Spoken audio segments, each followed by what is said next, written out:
ॐ भूर्भुवः स्वः तत्सवितुर्वरेण्यं भर्गो देवस्य धीमहि धियो यो नः प्रचोदयात्। ॐ शान्ति शान्ति शान्तिः। नमस्ते मेरे प्यारे दोस्तों, ये भगवान श्री रामनाम महर्षि से बातचीत का 7वां वीडियो है और ये वीडियो शुरू होता है 60वीं बातचीत से। 5 जुलाई 1935। विषय है मौन के विषय में। बातचीत 60वीं। श्री भगवान कहते हैं, एकांत का मौन मजबूरी का है। समाज में रहकर वाणी पर संयम रखना मौन के तुल्य है। तब मनुष्य वाणी पर नियंत्रण रखता है। कुछ भी कहने से पूर्व वक्ता को सचेत होना होगा। अन्य प्रकार संलग्न रहने पर वाणी संयमित रहती है। अंतर्मुखी मन अन्य प्रकार संलग्न रहता है तथा बोलने को उत्सुक नहीं होता। बोलने से जो मानसिक चेष्टाएं होती हैं उनके संयम के लिए मौन का संयम आवश्यक है। यदि मन पहले ही से नियंत्रित है तो संयम संबंधी मौन अनावश्यक है। उस अवस्था में मौन स्वाभाविक हो जाता है। विद्यारण्य के अनुसार 12 वर्ष तक बलपूर्वक मौन रखने से पूर्ण मौन हो जाता है। इससे बोलने की शक्ति समाप्त हो जाती है। ऐसा व्यक्ति गूंगे पशु के समान है। यह मौन नहीं है, मौन सतत वाणी है। अक्रम ही निरंतर कर्म है। 6 जुलाई 1935। 61वीं बातचीत। श्री एकनाथ राव। ध्यान का अभ्यास किस प्रकार हो, खुले नेत्रों से अथवा बंद नेत्रों से? महर्षि इसका उत्तर देते हैं, वह किसी प्रकार भी हो सकता है। उद्देश्य है मन को अंतर्मुखी कर अपनी खोज में बराबर लगाए रखना। कभी ऐसा होता है कि नेत्र बंद रखने पर भीतरी संकल्प अधिक शक्तिशाली होकर बाहर निकल पड़ते हैं। नेत्र खुले रखकर भी मन का अंतर्मुख करना कठिन हो जाता है। इसके लिए मनोबल की आवश्यकता है। विषयों को ग्रहण करने से मन दूषित हो जाता है। वैसे वह शुद्ध है। ध्यान करते समय मुख्य लक्ष्य इस बात पर हो कि मन बाहरी संस्कार डालने वाली वस्तुओं का अथवा दूसरी बातों का चिंतन न कर अपनी खोज में सक्रिय रहे। 62वीं बातचीत। एकनाथ राव संपूर्ण हृदय केंद्र में होने वाली एक प्रकार की अवर्णनीय किंतु प्रत्यक्ष चेतना क्या है? महर्षि, संपूर्ण का अनुभव अनेक बार होता है, यथा भय, उत्तेजना आदि में। यद्यपि यह सदैव तथा सर्वत्र विद्वान है, तथापि यह एक विशिष्ट केंद्र में तथा विशेष अवसरों पर ही अनुभव में आता है। इसका संबंध पूर्व घटित घटनाओं से भी है तथा भ्रम में इसे शरीरगत मान लिया जाता है, जबकि यही केवल एवं शुद्ध है, यही आत्मा है।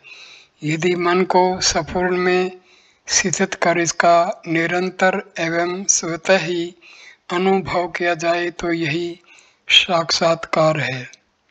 संपूर्ण साक्षात्कार की पूर्व स्थिति है। वह शुद्ध है। दृष्टा एवं दृश्य इसी से उदय होते हैं। यदि मनुष्य स्वयं को दृष्टा मानने की भूल करे तो उसे दृश्य निश्चय ही अपने से भिन्न प्रतीत होंगे।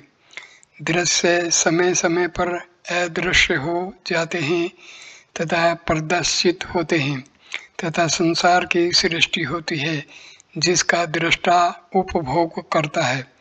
इसकी अपेक्षा यदि मनुष्य स्वयं को वह पर्दा माने जिस पर दृष्टा तथा दृश्य प्रदर्शित होते हैं तो उसे कोई भ्रम न हो तथा वह उनके उदय एवं विलय का दृष्टा मात्र रहेगा तथा उसे आत्मा में कोई भी व्याकुलता नहीं होगी।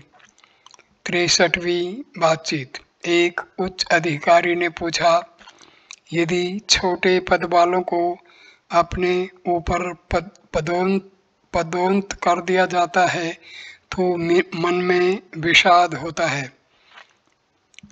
क्या यह अन्वेषण कि मैं कौन हूँ ऐसी परिस्थिति में उस मनुष्य के मन को शांति प्रदान करेगी? महर्षि, हाँ, निश्चय ही। मैं कौन हूँ यह खोज मन को अंतर्मुखी करेगी। भक्त, मेरी मूर्ति ध्यान में आस्था है, क्या मुझे इससे ज्ञान की प्राप्ति में सहायता मिलेगी? महर्षि, अवश्य मिलेगी। उपासना से मन एकाग्र होता है, तब मन अन्य विचारों से मुक्त होकर ध्यान के आकार से पूर्ण होता है। मन वही हो जाता है और इस प्रकार नितांत शुद्ध हो जाता है। तब विचार करो, उपासक कौन है? उत्तर होगा मैं अर्थात आत्मा। और इस प्रकार अंततो गत्वा आत्मपद की प्राप्ति हो जाती है। इस समय कठिनाई यह है कि मनुष्य स्वयं को कर्ता मानता है, परंतु यह भूल है। सारे कार्य उच्चतर सत्ता ही करती है और मनुष्य उसके हाथ का यंत्र मात्र है। यदि वह यह स्थिति स्वीकार कर ले तो वह कलेश रहित हो जाए, अन्यथा वह कलेशों को निमंत्रित करता है। उदाहरण के लिए गोपुरम मंदिर का शिखर पर बनी आकृति को लो जो कंधों पर स्तूप का भार ढोती प्रतीत होती है। उसका आकार ऐसा प्रतीत होता है मानो वह स्तूप के भारी भार से बहुत बोझिल है। पर अब यहाँ विचार की आवश्यकता है। स्तूप तो भूमि पर बना हुआ है तथा अपनी नींवों पर खड़ा है। आकृति पृथ्वी को उठाए हुए एटलस के समान स्तूप का ही अंश है, किंतु दिखता ऐसा है मानो स्तूप का भार इसी पर हो। क्या यह आशा शब्द नहीं है? ऐसा ही वह व्यक्ति है जो अपने को कर्ता मानता है। तदुपरांत उल्लाडू नरपाडू के मलयालम संस्करण का पाठ एक भक्त ने प्रश्नकर्ता के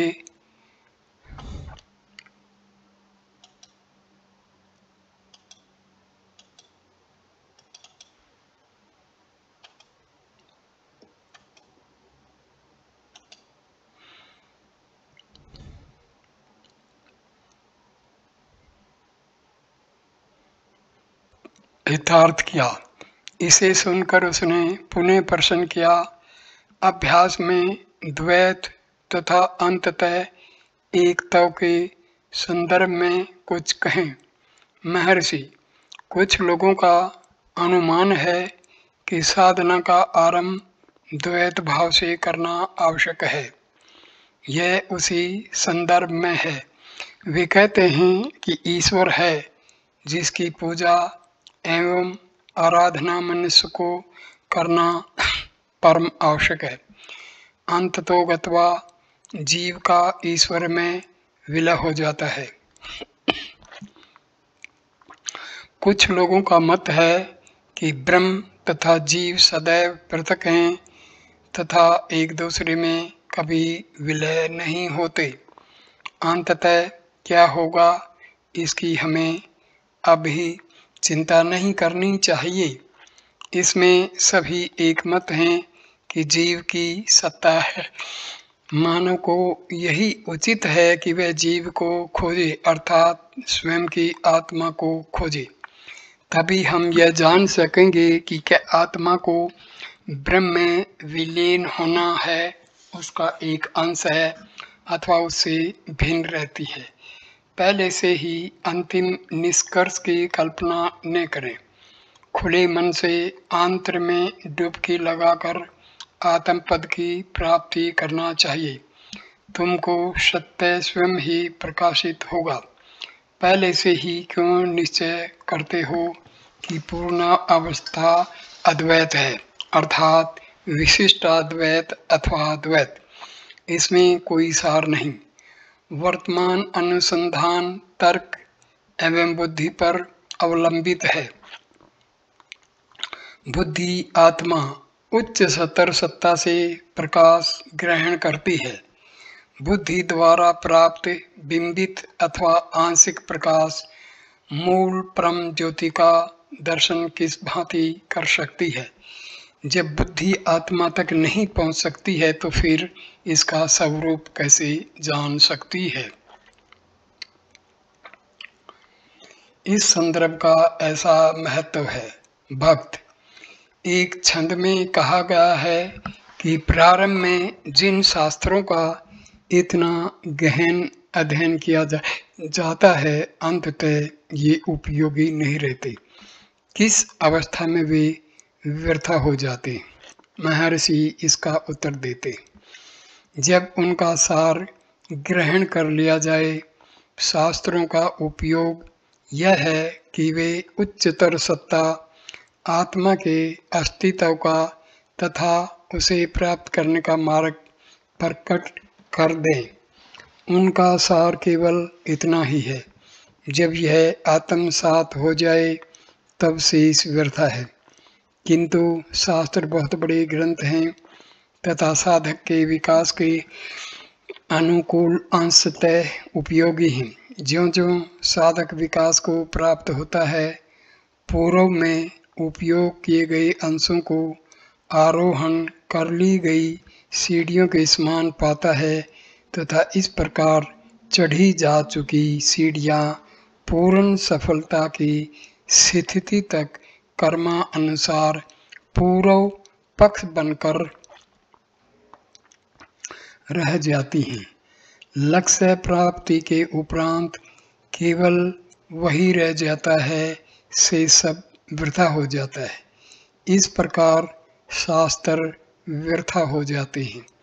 हम कितना अधिक पढ़ते हैं, क्या उन सब को जो हमने पढ़ा है हम स्मरण रख पाते हैं? पर क्या हम उसके सारांश को भूल जाते हैं?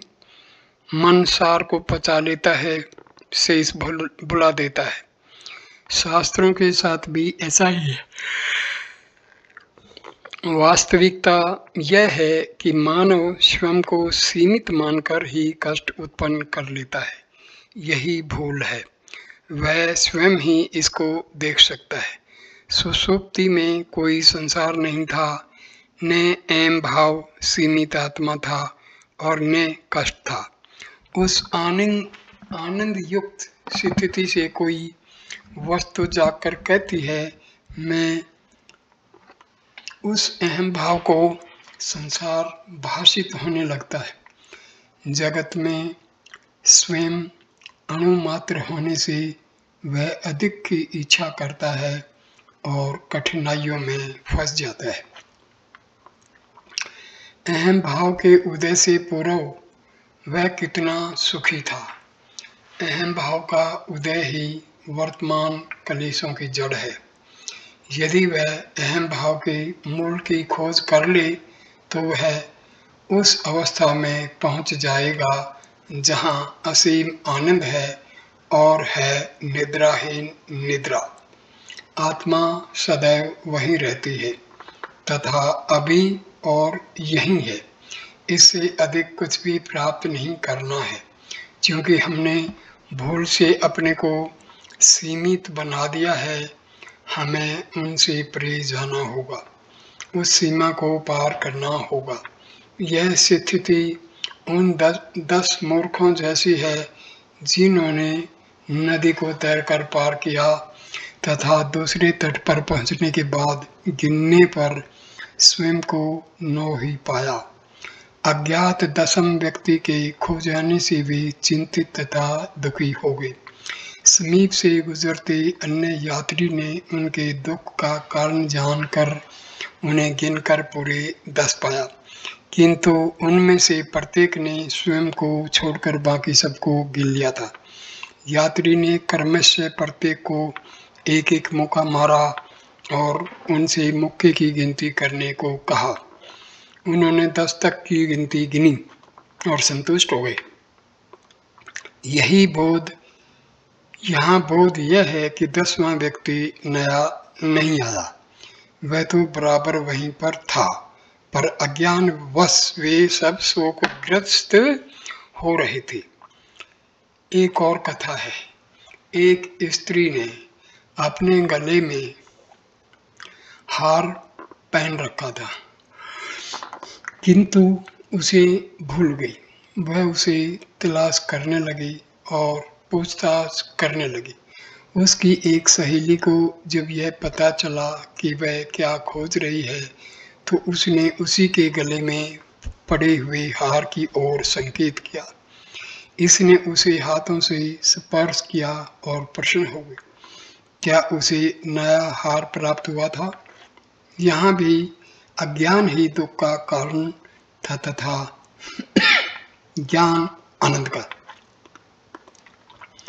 मनुष्य तथा आत्मा की स्थिति भी इसी प्रकार है।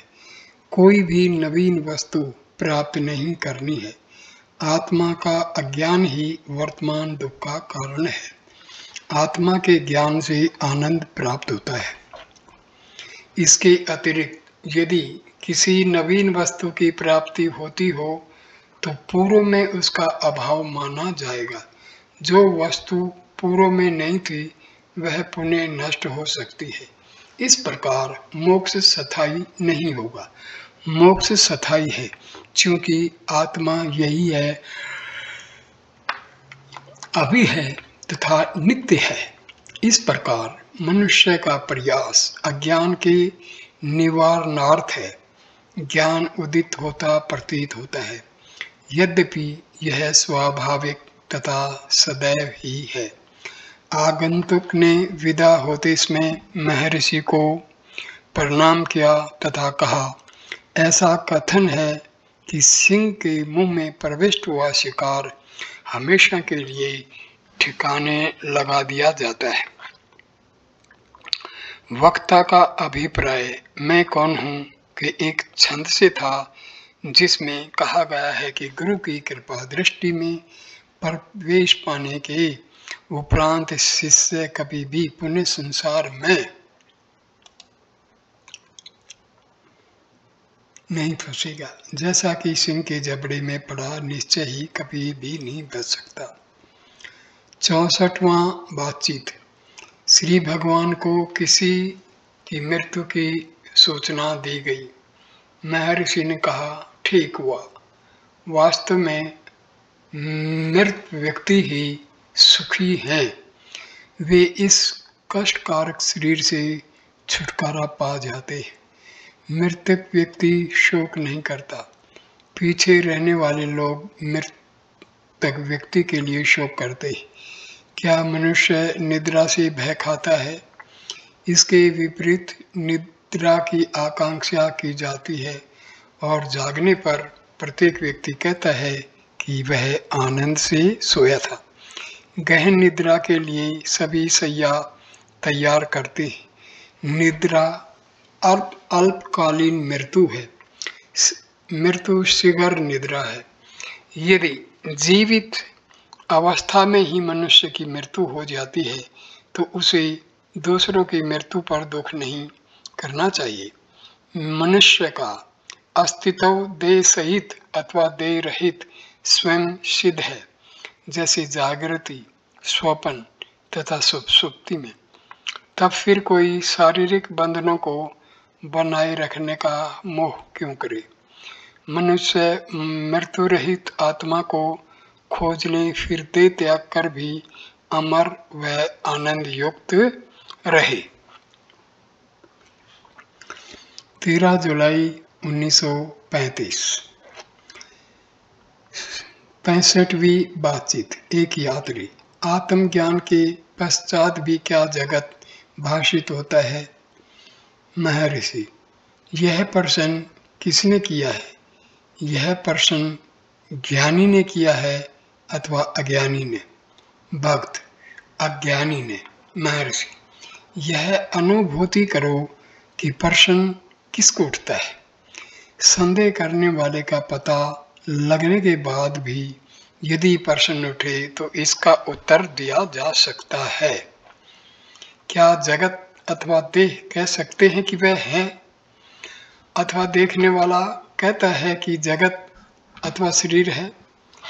दृश्य को देखने के लिए दृष्टा होना चाहिए। पहले दृष्टा देखने वाले को ढूंढो, बाद में क्या होने वाला है उसकी अभी चिंता क्यों?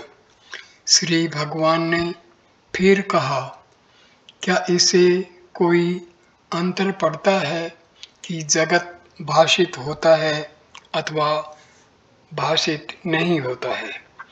क्या जगत के अभी भाषित होने से तुम्हारी कोई हानि हो गई, अथवा जब तुम्हें गहन निद्रा में संसार भाषित नहीं होता था तब क्या तुम्हें कुछ प्राप्ति हो गई थी? संसार भाषित होता है अथवा भाषित नहीं होता, इसका कोई महत्व नहीं है। अज्ञानी पुरुष ज्ञानी को कर्म रत देखकर भ्रमित हो जाता है। जगत दोनों को भासता है, किंतु उनका दृष्टिकोण भिन्न है। चित्रपट का उदाहरण लो। पट पर चित्र चलते रहते हैं, जाकर उन्हें पकड़ो। तुमने क्या पकड़ा? केवल पर्दा। चित्रों को समाप्त हो जाने दो, तब क्या बचता है? फिर वही पर्दा। यहाँ भी ऐसा ही है। जबकि जगत भाषित हो रहा है, यह देखो कि जगत किसे भाषित हो रहा है। मैं के आधार को पकड़ लो। आधार को पकड़ लेने के पश्चात जगत भाषित होता है अथवा नहीं, इससे क्या अंतर पड़ता है? अज्ञानी जगत को सत्य मानता है, जबकि ज्ञानी इसे केवल आत्मा की अभिव्यक्ति मानता है। आत्मा अपने को व्यक्त करती है अथवा नहीं, इसका कोई महत्व नहीं है। 15 जुलाई 1935। 66वीं बातचीत। आश्रम में एक पत्र आया था जिसमें स्मृति, निद्रा तथा मृत्यु से संबंधित कुछ विद्वतापूर्ण प्रश्न पूछे गए थे। पहले देखने में प्रश्न तर्कयुक्त प्रतीत हुए, किंतु उत्तर देने में कठिन लगे। किंतु महर्षि के समक्ष उस विषय को रखने पर उन्होंने बहुत ही सुंदर ढंग से उलझन को सुलझाकर बताया कि सत्य में को असत में से पृथक न करने से ही यह सब भ्रम उत्पन्न हुआ है। विशेषण तथा वृत्तियां असत में की हैं, सत्य में की नहीं। मनुष्य के प्रयास का उद्देश्य अपने अज्ञान का निवारण ही है। बाद में वे समाप्त हो जाते हैं और वास्तविक आत्म सत्ता वहाँ सदैव ही रहती है। आत्म भाव से रहने के लिए किसी प्रयास की आवश्यकता नहीं। 21 जुलाई 1935। 67वीं बातचीत। एक यात्री। दक्षिण रेलवे के श्री KSN अय्यर ने कहा, मेरे ध्यान में तनिक सा विश्रांति स्थल आता है जब मैं अपने आप से प्रश्न करता हूँ, मैं कौन हूँ? तो मेरा तर्क इस प्रकार चलता है। मैं अपने हाथ को देखता हूँ, इसे कौन देखता है? मेरी आँख। आँख को किस प्रकार देखूं? एक शीशे में। इस प्रकार स्वयं को देखने के लिए भी शीशा स्वयं ही होना चाहिए। मेरा प्रश्न है, मुझ में शीशे का स्थान कौन उपलब्ध कराएगा? महर्षि, तब तुम यह प्रश्न क्यों करते हो, मैं कौन हूँ? तुम ऐसा क्यों कहते हो कि तुम दुखी होते हो इत्यादि? तुम शांत भी रह सकती थी। तुम अपनी आत्म शांति से बाहर क्यों आते हो? भक्त, इस प्रकार जिज्ञासा करने से मुझे एकाग्र होने में सहायता मिलती है। क्या एकाग्रता ही एकमात्र लाभ है? महर्षि, इससे अधिक तुम क्या चाहते हो? एकाग्रता ही मुख्य वस्तु है। तुमको अपनी शांति से बाहर क्यों आना पड़ता है? भक्त, क्योंकि मैं बाहर खिंचा जाता हूँ। महर्षि, मैं कौन हूँ का तात्पर्य है मैं के स्रोत की खोज करना। यह जान लेने पर जिसके लिए तुम प्रयत्न करते हो उसकी प्राप्ति हो जाती है। महर्षि के शब्दों का सारांश यह प्रतीत होता है कि प्रयास पूरी अक्षमता से करना आवश्यक है तथा पराजय की भावना वश घबराकर प्रयास छोड़ देना उचित नहीं है। महर्षि के शब्दों का सारांश यह प्रतीत होता है कि प्रयास पूरी अक्षमता से करना आवश्यक है तथा पराजय की भावनावश घबराकर प्रयास छोड़ देना उचित नहीं। 68वीं बातचीत। माध्यम व्यय के गौर वर्ण शांत व्यक्तित्व वाले विख्यात प्राध्यापक डॉक्टर राधा कमल मुखर्जी योग अथवा ध्यान का अभ्यास करते हैं, अनेक अलौकिक अनुभव कर चुके हैं। महर्षि से उन रहस्यों का समाधान कराना चाहते हैं। उन्होंने एक पुस्तक भी लिखी है जिसका प्रकाशन Messrs Longman green and company London से करा चुके हैं। आत्मज्ञान की प्राप्ति उन्हें कठिन प्राप्त प्रतीत होती है तथा महर्षि की सहायता चाहते हैं।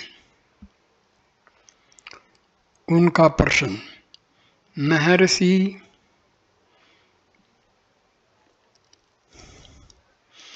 उपनिषद में वर्णित ध्यान की पद्धति अब लुप्त हो चुकी है।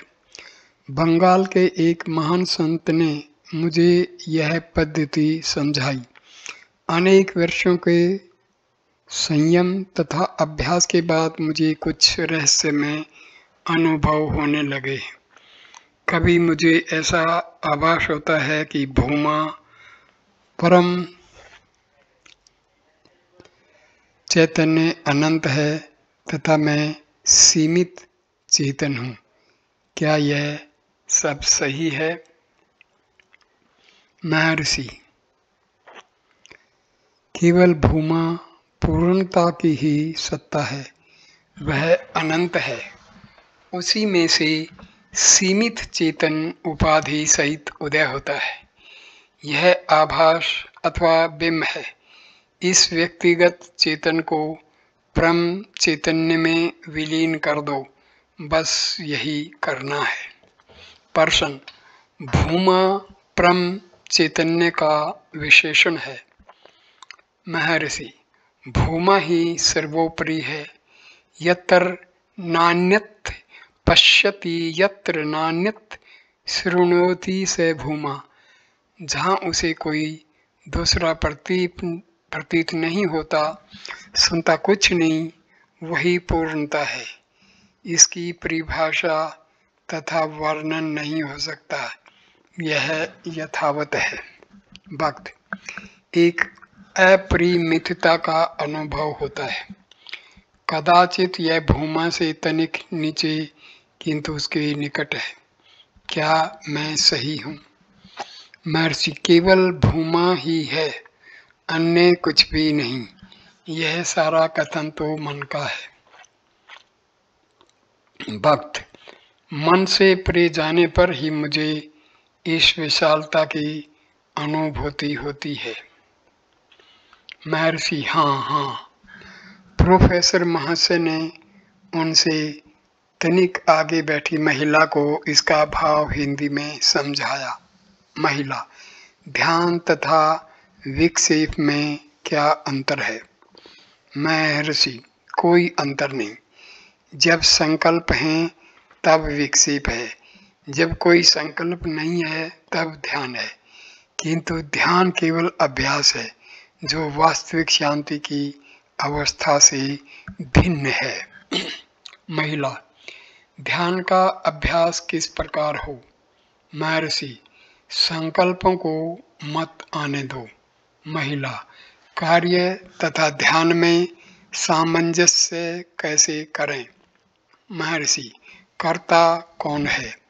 जो कार्य कर रहा है उसे यह प्रश्न करने दो, तुम सदैव आत्मा हो, तुम मन नहीं हो। यह प्रश्न तो मन उठाता है। कार्य सदैव आत्मा की समक्षता में ही होता है। आत्मज्ञान की प्राप्ति में कार्य बाधा नहीं करता। कर्ता का मिथ्या देह अभिमान ही इसे बाधक होता है। इस मिथ्या देहाभिमान से छुटकारा पाना है। प्रोफेसर, क्या चेतन रहित अवस्था अनंत चैतन्य के समीप नहीं है? महर्षि, केवल चैतन्य ही रहता है, अन्य कुछ नहीं। भक्त, श्री भगवान का मौन स्वयं एक महान शक्ति है। यह हमें कुछ मानसिक शांति प्रदान करती है। महर्षि, मौन अनंत वाणी है। मौखिक वाणी मौन की इस अन्य वाणी में बाधक होती है। मौन में हम आसपास के वातावरण के घनिष्ठ संपर्क में होते हैं। दक्षिणामूर्ति के मौन ने चार ऋषियों के संशय निवृत्त कर दिए। मौन व्याख्या प्रकटित तत्वम, मौन द्वारा सत्य का निरूपण, मौन को ही प्रतिपादन कहा गया है। मौन इतना अधिक शक्तिशाली है।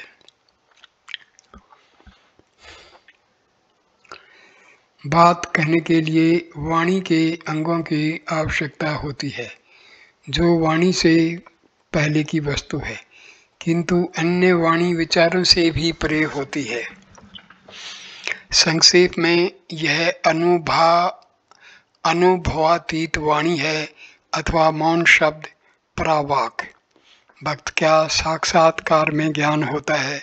महर्षि, ज्ञान का अभाव निद्रा है। साक्षात्कार में ज्ञान होता है, किंतु यह ज्ञान सामान्य ज्ञान दृश्य के संबंध से भिन्न है।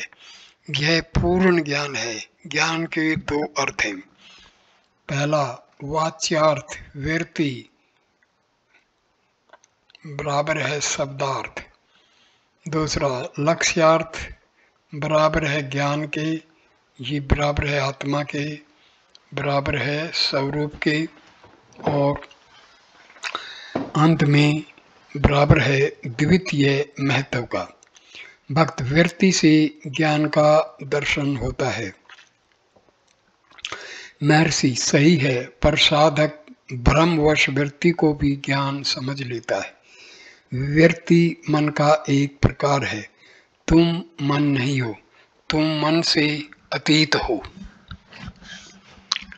महिला, कभी कभी ब्रह्माकार वृत्ति में रहने की अनिवार्य इच्छा होती है। महर्षि, यह अच्छा है, इस पर और भी अधिक ध्यान देना चाहिए।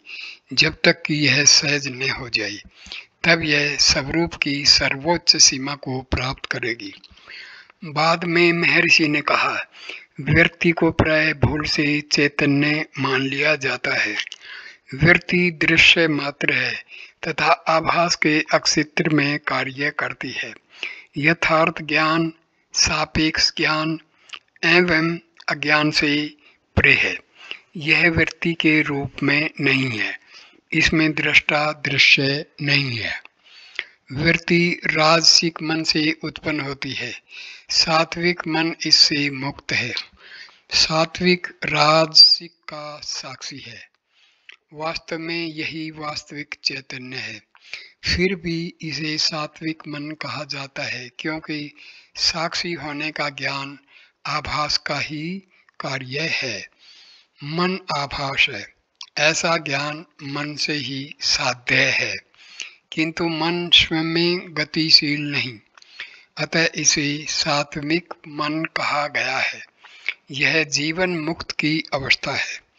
ऐसा भी कहा गया है कि जीवन मुक्त का मन मृतक है। क्या इसमें विरोधाभास नहीं कि जीवन मुक्त के मन तो है किंतु वह मृतक हो? अन्य भिज्ञ जन से तर्क करते इसमें यह स्वीकार करना ही पड़ता है। यह भी कहते हैं कि ब्रह्म जीवन मुक्त का मन ही है। ऐसे व्यक्ति को ब्रह्मविद कैसे कहा जा सकता है? ब्रह्म कभी जानने की वस्तु थोड़े ही हो सकती है, किंतु यह सामान्य वार्तालाप के अनुसार है। जीवन मुक्त एवं ईश्वर का मन सात्विक है, ऐसा अनुभव किया जाता है। अन्यथा वे तर्क करते हैं, जीवन मुक्त कैसे जीवित रहता है तथा कार्य करता है। तर्क के समक्ष रियायतन सात्विक मन को स्वीकार करना ही पड़ता है। यथार्थ में सात्विक मन पूर्ण चैतन्य है। अंततः दृश्य तथा दृष्टा आपस में विलीन हो जाते हैं तथा केवल पूर्ण चैतन्य सर्वोपरि व्याप्त रहता है। यह अज्ञान अथवा शून्य की स्थिति नहीं है, यह तो स्वरूप ही है। ऐसा भी कहते हैं कि मन का उदय चैतन्य से होता है और फिर आभास होता है। अन्य लोगों का मत है कि पहले आभास का उदय होता है और फिर मन का उदय होता है। वास्तव में दोनों एक ही समय में होते हैं। प्रोफेसर ने महर्षि से उनके अनुग्रह प्राप्ति के लिए प्रार्थना की, यद्यपि उन्हें शीघ्र ही 1 सहस्र मील दूर चले जाना है। महर्षि ने कहा, देश तथा काल मन की धारणा है, परंतु स्वरूप वास्तविक आत्मा मन देश तथा काल से परे है। आत्मा में दूरी नहीं होती। प्रोफेसर महाशय के साथ आई महिला घर वापस जाने व महर्षि का सामीप्य त्यागने को अत्यधिक अनिच्छुक थी। महर्षि ने कहा, अपने को सदैव ही मेरे समीप समझो, इससे तुमको समाधान रहेगा। संध्या बीतने पर उन्हें विदा ली।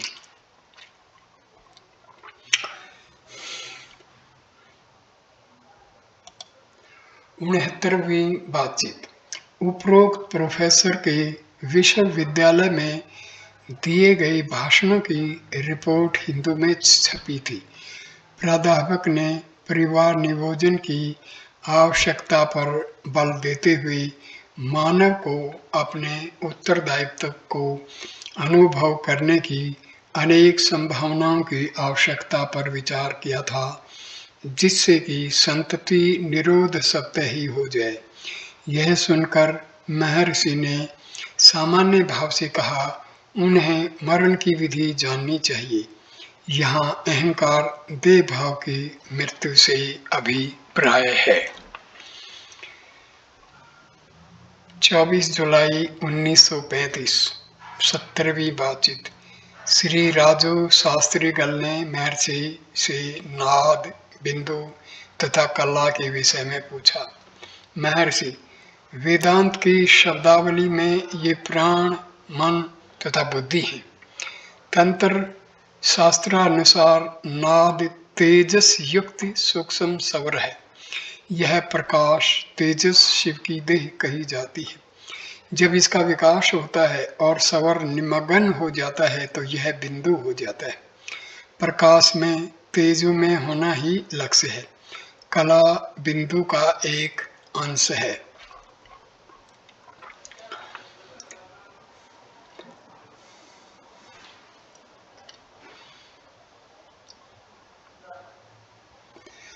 तिरुवन्नमलाई के भिन्न भिन्न स्थानों पर महर्षि के निवास की काल कर्मा अनुसार सूची। 1896 तिरुवन्नमलाई में आगमन तथा मंदिर के भवन में वृक्ष के नीचे, भूमि के नीचे की गुफा के भीतरी भाग में, पाताल लिंगम में तथा यदा कदा गोपुरम आदि में। 1897 के प्रारंभ में गुरु मुहूर्त में ले जाए गए, मंदिर में तथा समीप के आम्र कुंज में रहे 18 मास तक। सितंबर 1898 पावल कुंडरू में।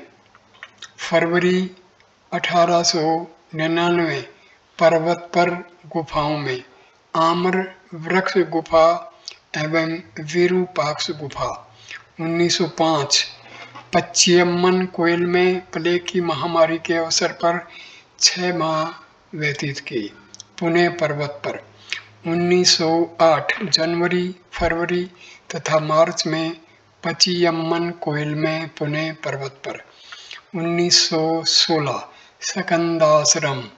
1922 पर्वत के दक्षिण के ढाल पर रमणाश्रम स्थान पर। 25 सितंबर 1935 72वीं बातचीत। श्री KSN अय्यर के एक रेलवे अधिकारी ने जप के संबंध में प्रश्न किया। महर्षि ने उत्तर दिया, उच्चारण और तब स्मरण एवं बाद में ध्यान कर्मानुसार अवस्थाएं हैं, जिनकी अंततो गत्वा अनैच्छिक एवं सतत जाप में समाप्ति होती है। उस प्रकार का जप करता आत्मा है। सब प्रकार के जपों में मैं कौन हूँ सर्वश्रेष्ठ है। 27 सितंबर 1935 73वीं बातचीत। श्री एकनाथ राव इंजीनियर ने प्रश्न किया, गुरु का आशीर्वाद न सही पर यदि उनसे प्रोत्साहन भी न मिले तो उस नैराश्य के बारे में क्या। महर्षि का उत्तर, यह केवल अज्ञान ही है। यह खोज आवश्यक है कि निराशा आदि किसे हुई है। सुषुप्ति के पश्चात उत्पन्न अहम भाव का भूत ही ऐसे संकल्पों का शिकार बनता है। गाढ़ निद्रा में उस व्यक्ति को यह सब व्यथित नहीं करता। जब जागृत अवस्था में इससे कौन दुखी हुआ, सुषुप्ति की अवस्था में ही सहज अवस्था के समान है। उसको यही खोजना एवं जानना होगा। भक्त परंतु बिना प्रोत्साहन के उत्साह नहीं होता। महर्षि, क्या ध्यान करते समय व्यक्ति को किसी प्रकार की शांति का अनुभव नहीं होता? यही प्रगति का चिन्ह है। निरंतर अभ्यास द्वारा यह शांति अधिक गहन तथा अधिक दीर्घकालीन होती जाएगी। इससे लक्ष्य की प्राप्ति भी होगी। श्रीमद् भगवत गीता के 4th अध्याय के अंतिम श्लोकों में गुणातीत का वर्णन है। यही अंतिम अवस्था है। इससे पूर्व की अवस्थाएं अशुद्ध सत्व, मिश्रित सत्व तथा शुद्ध सत्व हैं। इनमें से जब राजस एवं तामस दबा देते हैं तब अशुद्ध तत्व हैं, सत्व हैं। मिश्रित सत्व अवस्था में सत्व यदा कदा प्रकाशित होता रहता है तथा शुद्ध सत्व राजस तथा तामस को दबा देता है। इन कर्मानुगत अवस्थाओं के बाद गुणातीत अवस्था का प्रादुर्भाव होता है। 74वीं बातचीत। इंजीनियर श्री फ्राइडमैन अपने एक पत्र में लिखते हैं, महर्षि सदा ही मेरे साथ हैं, चाहे मैं उनका स्मरण करूं अथवा मैं उनका स्मरण न करूं, अन्यथा मैं कैसे जीवित हूं। 75वीं बातचीत। श्री ग्रांट डफ, जो इससे पूर्व किसी विदेशी दूतावास में थे, लिखते हैं, महर्षि को मेरा सादर प्रणाम कहें। वे मेरे विचारों में मेरे प्रश्नों के उत्तर के रूप में ही नहीं अपितु उपस्थिति के रूप में भी प्रतीत होते हैं।